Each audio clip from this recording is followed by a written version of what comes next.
This is not one of my better videos, but your reaction should be is, when have you done a better video? If you look at this starter solenoid, which I replaced, you'll see that the one on this side, which is the positive connector that gets the juice, is very dark. And if you look real close, you can see that the plastic was melted. I went down and touched that. It burnt my finger on that on the nut that was there. It was holding 3 different cables, voltage regulator, etc. I don't know all the exact cables, but I've done this enough times to know when I need to replace it. So I replaced it with a new one, and then just ordered another one. I always keep 1 or 2 in back for this thing because it has eaten a lot. Hopefully, what I've done now will do something positive for it. Not sure. But when I looked under there, and I took a picture of it, I guess if I put this to a video editor, I'll let you take a look at that particular the way the wires looked there. And basically, I did a meatball job last night of doing it because it's getting late. And then, of course, when I got up this morning, it didn't start right away. You had to click, click, click, click, click, click, click. Wasn't making good connection, so I jiggled it till it worked. Drove to the neighborhood Lowe's. Had to pick something up. And I got electrical tape while I was there. I got electrical tape in his van somewhere, but I didn't know exactly where. So what I did, and I got back to come back to the hotel where I'm staying because I've been on call. All of a sudden, voila, it would not crank. So what I did then was took the electrical tape I just bought and in the Lowe's parking lot, got my toolbox, removed the those wires from this same pole on the new one, on the new solenoid, and wrapped up the wires to the insulation so I can make it, because it looked like the insulation was worn, so it was getting some odd contact points. I know this is not the best video, but I'm just completing the story I started yesterday, so I thought I would do it. So that means I've got it started now. Let me see here. Let's get in here and see if this thing starts. And if it makes me look like a fool, you won't see this video. You probably will. Anyway, hold it. Let me grab this, put this up here.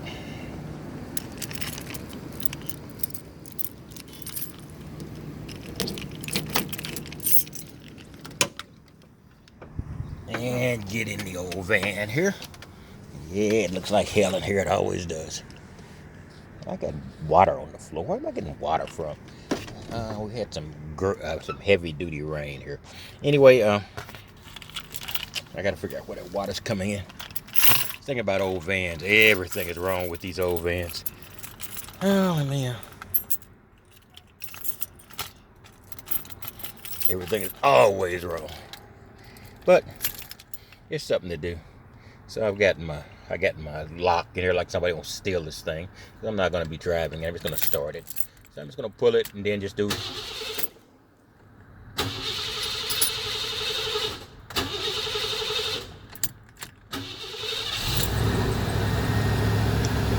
It took a couple of turns.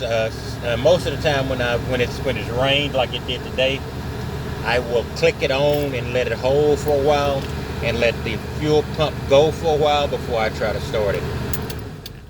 Now let's do it again. It'll start right up there. But with these old vans, I guess with any old car, it's not a bad idea to turn it and then let it go and then let the fuel pump engage and then start it up. I didn't do that, so that's something that I expected. For some reason, when it gets a little chilly, it always has to do that. You always have to turn it, and it didn't get chilly today. It's still in the middle of summer, but it did rain, and the rain probably just cooled it down sufficiently where you have to prime the fuel pump a little bit before you start it up. And it's been sitting here quite a bit since I've been locked on the phone, locked to be near the phone since I've been on call. In any case, I just want to give you that story and let you know that it will start fine. So that little intermediate period was not a sign that it wasn't working right. It's just something you need to do with some old vehicles. and this was one of them.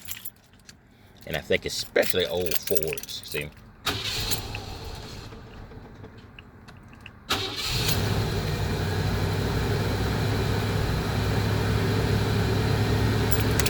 Any case,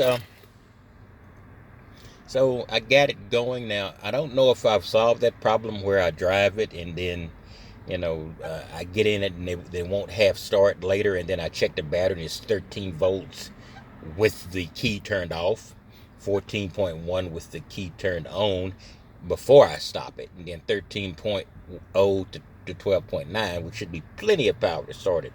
I'm thinking it had something to do with that solenoid and the bad contact was being made, and hopefully what I did with that, I didn't really show it because this is not an auto repair channel and I'm meatballing it anyway.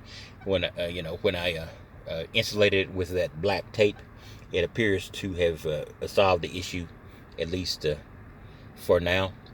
And we'll see in the morning when I have to go to work. I got complete confidence in it, and I just didn't let it prime, so it just took it a while to crank. Now, old van, just any little change in temperature, it was hot as Hades, would have started fine, and now it got really chilly for a summer in Texas when we had a torrential downpour. We had a run for your life type of alert saying seek shelter. It didn't have to seek shelter, but I got up and moved to the center of the hotel just in case, because I've been in Texas all my life and I have a great deal of respect for tornadoes. I've seen the damage they can do, and I've heard that train sound. If you've been in the Midwest or the central part of the United States or South Central, you may have heard that train sound go by, and that means that the tornado was right near where you live. In any case, I'm gonna give you a quick run like that. So I'm pretty happy now that I've got that solenoid changed. Solenoid may have been the problem because I did get that solenoid click once. So maybe that was a sign that there was issues there and I should have addressed it immediately, but I addressed it now. So I'll talk to you later, and this is basically an information update on that, and I'll keep you updated, and I will let you know if it bombs out on me tomorrow or whenever. But so far so good, and I'm getting really good at patching this old van. I can patch it in a lot more ways than I can. I just don't want to. It's just heavy as heck, and some of it requires jacking or running on ramps. And right now, with the stuff I got in the back of this van, it's so heavy that's the reason I haven't done more of the maintenance work. Not that I'm good, but I am persistent.